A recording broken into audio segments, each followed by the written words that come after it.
Peter. Well, the short answer is I'd say that the Greens for the last 20 years have been a toxic but very effective influence in federal politics. They have tilted the scales one way to the left, and we think it's time for some balance.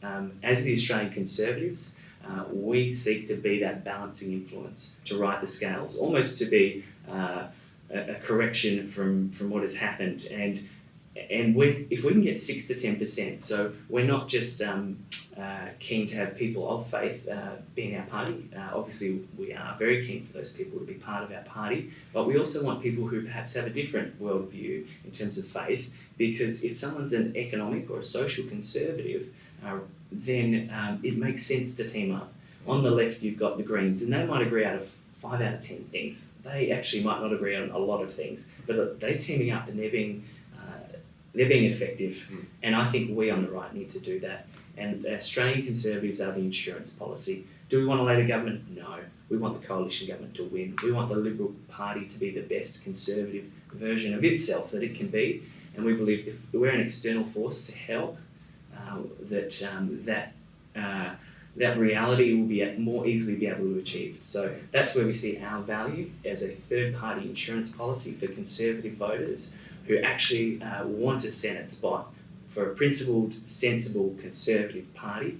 I think there are some other conservative options, but not all of them are sensible and credible and principled.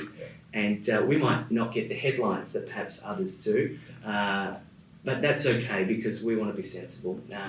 So basically you would see your role as hopefully being able to keep a Liberal government, if that's the case, to keep it true to some of its original conservative roots. Correct, correct. I've previously been, all my adult life, I've been a coalition voter, and that was the case even at the last federal election in 2016, even though I didn't like what Malcolm Turnbull had done, even though I didn't like the direction that the Liberal Party was headed. In the lower house, I still voted for them because they were the better option. However, in the upper house, I knew my vote was just going to be wasted because there was no credible, principled alternative. And so, but I still voted other miscellaneous parties on the right, hoping that the Liberal Party would get the message. But the soul for the Liberal Party is still very much being fought at the moment, and I hope the Conservatives come out on top. But until such time as that is done, that is won, and that will be the case locked away for the next,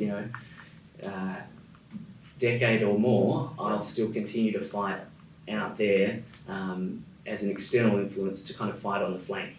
It's a reinforcement, but also as well, I want to do something pure. And for me, I just want to stick with my values, I want to stick with my principles, and I believe that the Australian Conservatives is a place that I can do that. Thank you very much, Jonathan, and I hope that gives our supporters a good, clear picture of where Jonathan stands and the Australian Conservatives, and so that you can make your informed choice when it comes to voting on election day.